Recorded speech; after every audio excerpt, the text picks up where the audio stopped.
আপনাদের late night থটসে লাভ message কী রয়েছে? আপনার পার্টনার বা যে ভালো প্রিয় মানুষটির জন্য আপনি রিডিং দেখছেন, তিনি কী ভাবছেন? ওকে, ফার্স্ট কার্ড যেটা এসছে, কিং অফ পেন্টিকেলস। আপনার জন্য তিনি ভাবছেন, আপনার কথাই চিন্তা করছেন এবং আপনার কাছে ফেরার জন্য উনি এক্স্যাক্টলি প্রিপারেশন নিচ্ছেন। সো প্রচুর পেন্টাকেলস রয়েছে এখানে, লাইক 9 অফ পেন্টিকলস,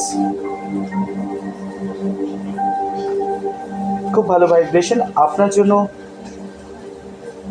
সব কিছু উনি দিতে চান, জাস্ট লাইক কমপ্লিটলি উনি নিজেকে আপনাকে দিয়ে দিতে চান। লাস্ট কার্ড দেখে নেবো কি বলছে। আর ডেভিলের energy, I am so sorry to say, sexually প্রচণ্ডভাবে অ্যাডিক্ট ফিল করেন এবং ডেভিল এনার্জি এখানে আরেকটা জিনিস বোঝায়, আপনারা বেসিক্যালি হাই লেভেল কোনো সোলমেট জার্নিতে রয়েছেন,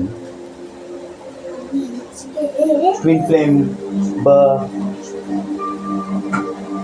মোর than twin flame, starship twin flame, more than something, এরকম কোনো জার্নিতে রয়েছেন যেখানে আপনারা কেউ কাউকে ছাড়তে পারবেন না। আপনারা চাইলেও কেউ কাউকে কোনোদিন ছাড়তে পারবেন না। আরেকটা কার্ড আমি নেব,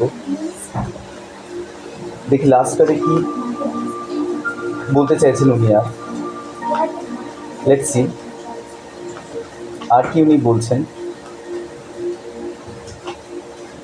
উনি আপনাকে জাস্টিস দিতে চাইছেন। she wants to give or he wants to give you a justice, or the person in your mind wants to come back to your life, or উনি প্রিভিয়াস লাইফে প্রিভিয়াস টাইমে উনি অনেক আনজাস্টিফাইড কিছু করেছিলেন, বাট রাইট নাও উনি আপনাকে justice দিতে চাইছেন। উনি ওনার ভুল বুঝতে পেরেছেন বেসিক্যালি। তো আর bottom of the deck again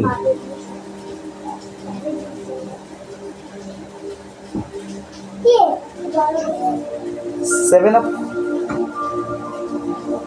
ভেন্সের card. তো বেসিক্যালি ভেন্স বোঝায় খুব দ্রুত উনি আপনার কাছে ফিরছেন এবং আপনার কাছে ফিরে আসার জন্য উনি অনেক স্ট্রাগল করছেন বা অনেক স্টেপস নিচ্ছেন বা অনেক প্ল্যান করে উনি ফিরছেন।